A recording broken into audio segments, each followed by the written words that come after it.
Welcome to the Ricky Matthews Show from the Citizens Bank studio from right up here in the Mississippi Delta, where I've been for a few days with my son Justin. My son Jordan will be joining us tonight, and my hunting son Jake Carter and other friends, and we're just enjoying this time of year. We've got to get back to the coast on Saturday morning, though, because we've got family coming together for Christmas, and man, it just, this holiday season is just speeding by. But really love this time of year, get a chance to reflect on the prior year and look ahead to the next year, and take a deep breath. I consider myself retired. I get to do this show, but I'm retired. This show is more a gift to me than it is to listeners, and I'm thrilled to have people who continue to give us great feedback, whether they're listening on SuperTalk Radio, whether they're watching on Facebook or YouTube or their favorite podcast. I really enjoy the feedback, not only for this show, but SuperTalk Outdoors that plays every Monday. But this is an unusual day today. We have Jeff Duncan about to join us from NOLA.com and the Times Picayune. We're recording this show because of how Jeff and I, our availability. We're recording this show on Thursday, and this happened last year, actually. They had a Thursday night game, and Jeff and I had to talk about the Saints for a show that aired on Friday for a game that happens actually happens tonight, which is this is Thursday. We're doing this recording, but it will be interesting. We got a lot of other things to talk about, but we'll chat a little bit about the Saints as it relates to what we're probably talking about this morning. Being interesting. I have a prognostication that I'll make, and Jeff can say whatever he wants to say about it, and we'll see if we're right or wrong. It'll be very interesting. But without any further ado, let me bring my friend Jeff Duncan, incredibly respected journalist and columnist from New Orleans, and back into the conversation. How you doing, Jeff? Ricky, I'm doing good. Yeah, tough timing for us. Tough timing for the Saints, right? I mean, they had a cross-country flight on a short week. It's not like they're going somewhere in the Eastern time zone. I mean, they had to fly all the way out to the West Coast. So those are tough circumstances for a team that's, fighting for its playoff life. It is, and I like what I've seen the last couple of games, but you're someone who watches the Saints very closely. Last two games were against struggling teams. We both know that. But statistically, they really improved what they do in the red zone. They've changed things up. They're finally using Jimmy Graham. Makes you wonder why it took a little bit longer for them to do that. But it seems like Carr's healthier. He's had a rough go of it. As you well know, you can update us about that. He seems healthier, seems sharper. He's getting more protection. We're getting more pressure on the quarterback. And I guess tonight's all about, is that actually a trend, or was it sort of a blip on the screen and we're going to still see an inconsistent team? What's your thought about what we're going to be talking about on Friday morning? Yeah, I think it's a big game, obviously, for the playoff race, for the divisional standings for the Saints. It's an NFC opponent, and the Rams have the exact same record. So that's a team that you could be competing with for a wild card spot. So it's kind of like a playoff game in a lot of ways. And I think we're going to learn a lot about whether the Saints really have turned things around, or if it was a little bit of a, figment of the imagination of the fact that they were playing two struggling teams at home. But I tend to think it's a little of both. I like what I've seen from the Saints recently. I do think the improvements you noted are real. They certainly have improved in a number of areas. I think you have to credit the coaching staff for making those adjustments. And I can tell you this for sure. Win or lose Thursday night, I mean, the team is extremely confident right now, and there's just a better vibe. The esprit de corps is so much better after you win two games than where it was 3 weeks ago. And I wrote about this in my column. It was interesting. Sean Payton was really well known, Ricky, for motivating the team through his team meetings, his speeches. He used visual aids. And sometimes I think we don't give Dennis Allen enough credit for some of those things. And he had an interesting way of motivating the team a couple of weeks ago. After they lost that Lions game, you remember, that was 3 straight losses. The team was 5-7. We were all over them in the media. Fans were on the warpath. Fire. Everybody was fired up. And, in the sea of that negativity, he tried to motivate his team and inject some positivity. And he did it in an unusual way. He had a video clip, a YouTube video of a horse race from 2012, the Breeders' Cup Marathon, which is a long race, almost 2-mile long race, which is long for thoroughbred racing. And the horse that won it was a horse called Kaleidoscopio, Argentine bred, who had a closing running style. He ran from the back of the pack to the front. He was a closer. And this horse came from way back, wasn't even on the screen, was like 20 lengths back of the rest of the pack, and ended up winning in this thrilling finish. It's kind of a famous finish in horse racing. He showed them that to basically illustrate the point of it's not where you start, it's where you finish. We can be the Kaleidoscopio of the NFC, and the team went on a 2-game winning streak, and that's kind of served as an inflection point, maybe an inspiration for this team going forward. So it's just a little behind-the-scenes look at things that go on in these meeting rooms, and sometimes they can light a fire under a team. You know, when you look back on this season, and we'll get to in a minute what we I'll share what I think tonight will bear and what we'll be talking about on Friday morning here shortly, and you can share whatever you want to share about it. But you know, you look back on the season, and it's really now that you've really seen it all play out the way we've seen it play out, it's kind of amazing that they started the season with the offensive line that they started with. I remember you saying that you see some things in the offense that concern you during training camp, and you just didn't know. You said defense looks really good, but do they look really good because the offense is struggling? The protection packages they went into the season with, boy, it was a disaster. And they've been able to move guys around and make it work better. But does it surprise you now that you look back on it that they stuck with it as long as they did? No, look, there's a fine line there. I've talked to a lot of coaches over the years that, hey, we believe in what we're teaching. We're going to stick with it. Keep chopping wood is the phrase, and it eventually will, break through. And then there's the other side of it, and that is we got to scrap this and go to a completely new direction. And so I think there's a little bit of a balance there. And I think the Saints have played better in part because they've stayed healthy for the most part. I know Ryan Ramczyk missed his second straight game on Thursday night, so he's going to be battling that for the rest of his career. There was a point in time a couple of years ago, Ricky, where Ryan was considering hanging it up. It was a chronic knee condition, something he's always going to have to manage, and it's been rough for him right now. But other than that, they've been pretty healthy. And if you look across the league, that is very unique. I mean, most teams are missing 2-3 offensive linemen, and there's a shortage of really good offensive linemen in this league. And so I think the Saints have done a good job of making these corrections, but also just demanding better play out of this veteran group that we all know should have been playing much better earlier in the year. Well, see, you didn't just have poor play, but they were making a lot of mistakes. They were a lot of offsides calls, stuff like that. I mean, just sloppy play. And it seems like they've really cleaned up a lot of that over the last few weeks. So stuff that was frustrating people, not protecting the quarterback. A car was getting annihilated and obviously got injured as a result of it. You had guys jumping off sides. You had receivers not running the proper routes and miscommunication between the quarterback and the receivers. You just feel, again, I know that they played a couple of not so good teams, but the reality was still, even when you play not so good teams, you can still make mistakes. You can still run the wrong routes. You can still do all the things they were doing. And they seem to be doing better as it relates to communicating with one another, playing at a level of excellence where they can minimize the mistakes. They're catching passes. Carr seems to be a little sharper, if not a lot sharper. It's just from an offensive point of view, it seems like they have really begun to sort of find a bit of a stride.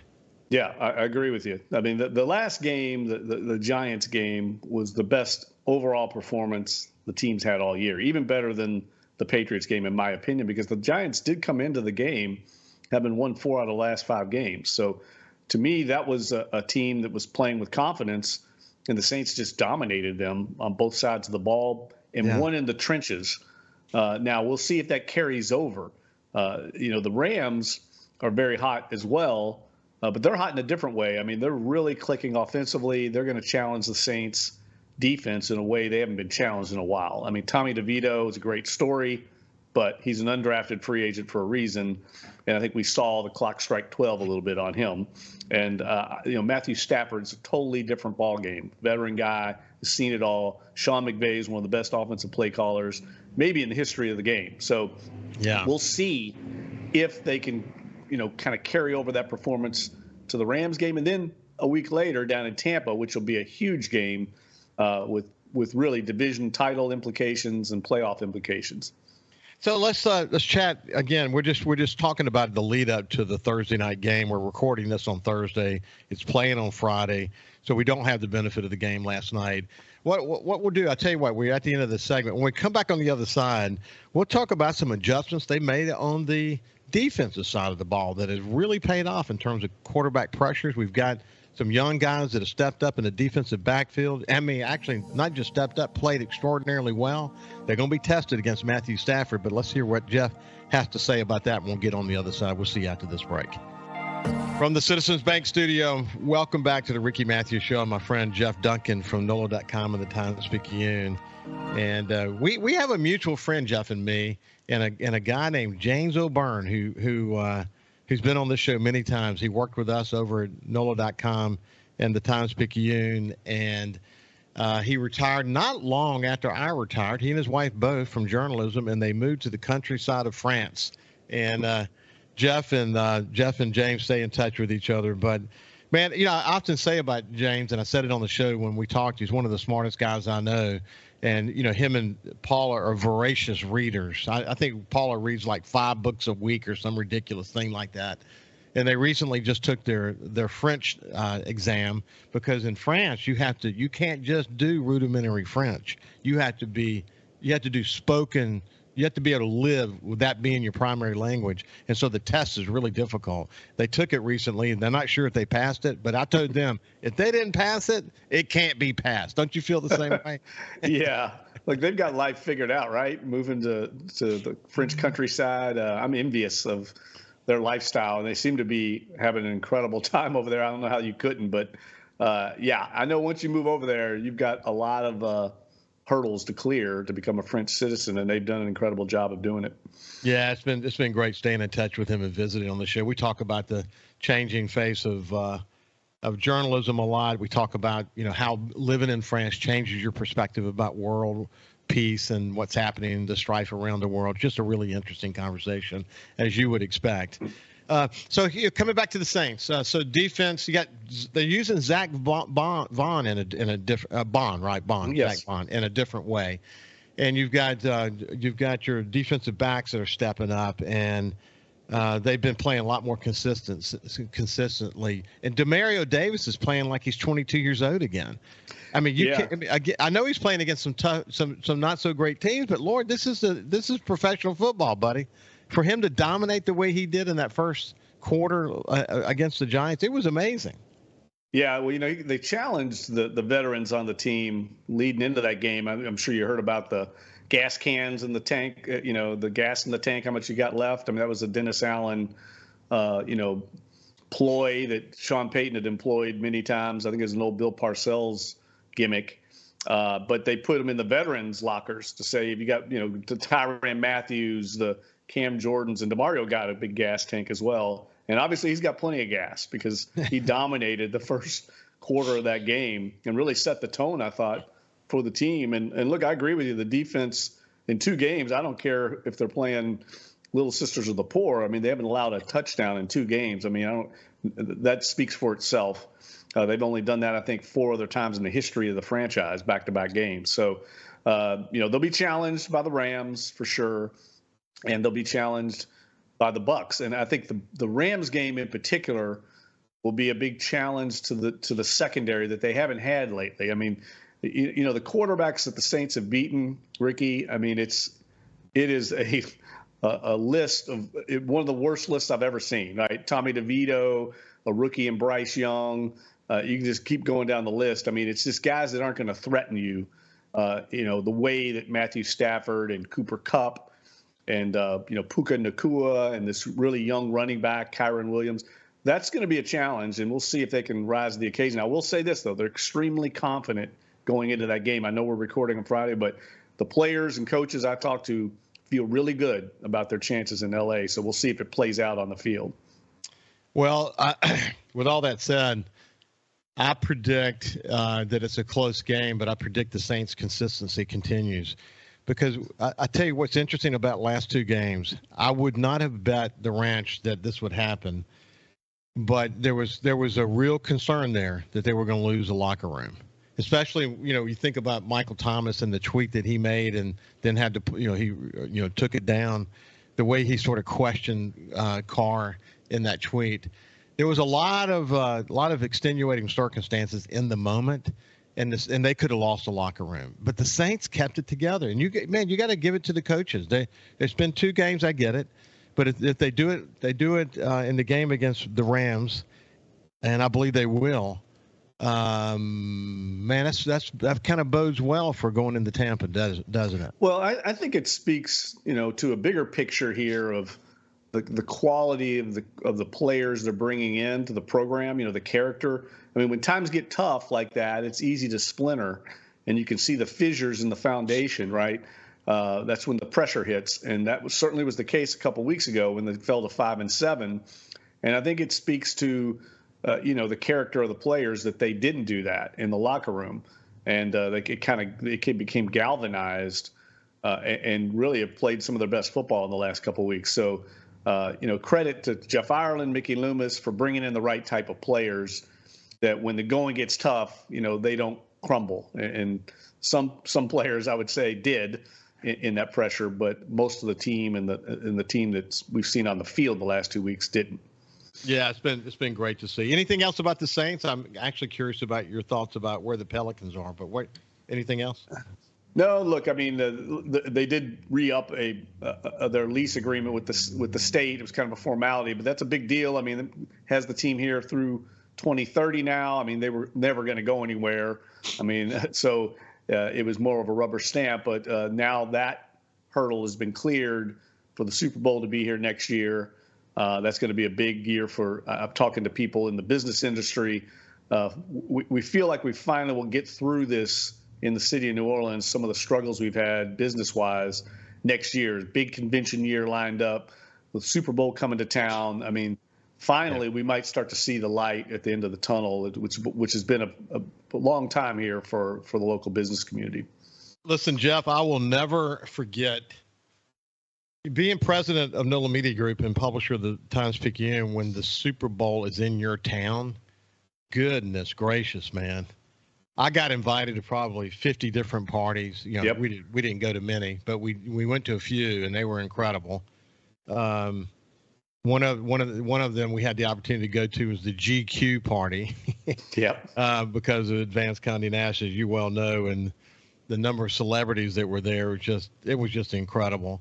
And then to have a box at the Superdome, to be able to invite important customers and to be there in the moment. Of course, that's when the power went out. The now famous moment where the power went out.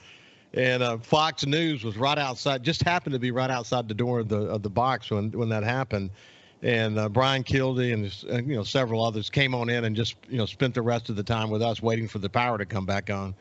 But all these interesting moments. But just to be able to observe what a Super Bowl means to the city, all the pomp and circumstance around it, and the amount of money that's being spent on those parties and people coming together, man, it's huge. That can't be overstated, can it? No, if you haven't been to the Super Bowl, it's mind-boggling. It's overwhelming. The media coverage, media from all over the world, thousands of media representatives. And, there's a party every night, and there's no expenses spared. And I will say this, that Super Bowl we saw here in New Orleans between the 49ers and Ravens, I think could be the Super Bowl this year. I think those are going to be the two teams that face off in this Super Bowl coming up, because I think they're the two best teams. So we could have a little rematch there. And they play Monday night. So we get a little bit of a preview of that game. And I think that's when you'll see, when you watch the Saints play and then you watch teams like the Ravens and the 49ers, you see a gap in execution and performance.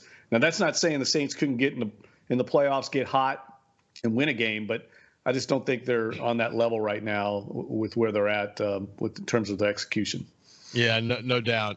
So Zion, What's the story on Zion?